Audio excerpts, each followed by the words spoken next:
30 सालों से हिंदुस्तान को है जिसकी तलाश, दाऊद ने बदल दिया है अपना ठिकाना। भारत को मिल गया है दाऊद का नया ठिकाना। इंडिया का मोस्ट वांटेड दाऊद, जिसकी 30 सालों से भारत को तलाश है, उसका ठिकाना मिल गया है। वो कहाँ है, अब क्या कर रहा है, भारत के खिलाफ अब वो क्या प्लान कर रहा है, भारत के खिलाफ अब उसकी नई चाल क्या है, ये सारे राज खुलकर सामने आ चुके हैं। दाऊद के बारे में ये खुलासे किसी और ने नहीं बल्कि उसके सगे भांजे अली शाह ने किया है।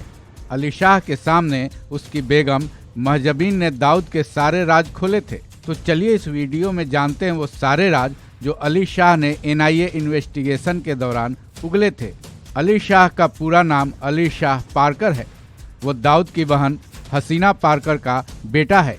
सितंबर 2022 में NIA ने अली शाह का बयान दर्ज किया था, जिसमें उसने बड़े खुलासे किए थे।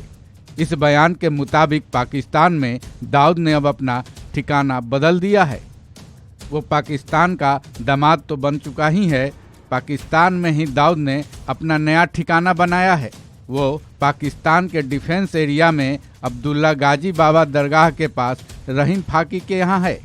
NIA को दिए बयान में अली शाह ने एक और बड़ा खुलासा किया है।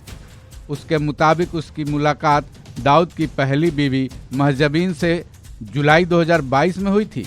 महजबीन ने अली शाह के सामने दाऊद के कई राज खोले थे। उसने बताया कि 67 साल की उम्र में दाऊद ने दूसरा निकाह भी कर लिया है। उसकी नई बेगम एक पाकिस्तानी पठान है। हालांकि भारत में रह रहे दाऊद के रिश्तेदारों से महजबीन ही व्हाट्सएप कॉल्स के जरिए जुड़ी रहती है। महजबीन ने ऐसा इसलिए कहा कि दाऊद इब्राहिम हमेशा यही दिखाता है कि उसने महजबीन को तलाक दे दिया है। उसके मुताबिक दाऊद ने अपनी पहली बीवी महजबीन को तलाक देने की खबरें झूठी फैलाई हैं।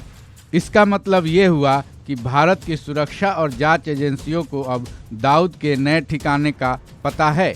लेकिन जब इस बारे में पाकिस्तान के विदेश मंत्री बिलावल भुट्टो से सवाल किया जाता है, तब वो इससे साफ इनकार कर जाते हैं। दाऊद की पिछली जिंदगी के बारे पर भी जरा गौर कर लेते हैं। दाऊद का जन्म महाराष्ट्र के रत्नागिरी जिले में हुआ था। उसके पिता महाराष्ट्र पुलिस में एक कांस्टेबल थे।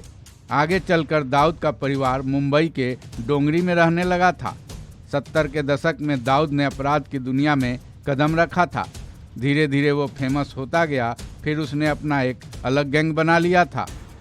90 के दशक में मुंबई की घटना के बाद से वो भारत से फरार है, जिसकी तलाश अब तक चल रही है। इस खबर में बस इतना ही। बाकी अपडेट्स के लिए जुड़े रहिए वन इंडिया हिंदी के साथ।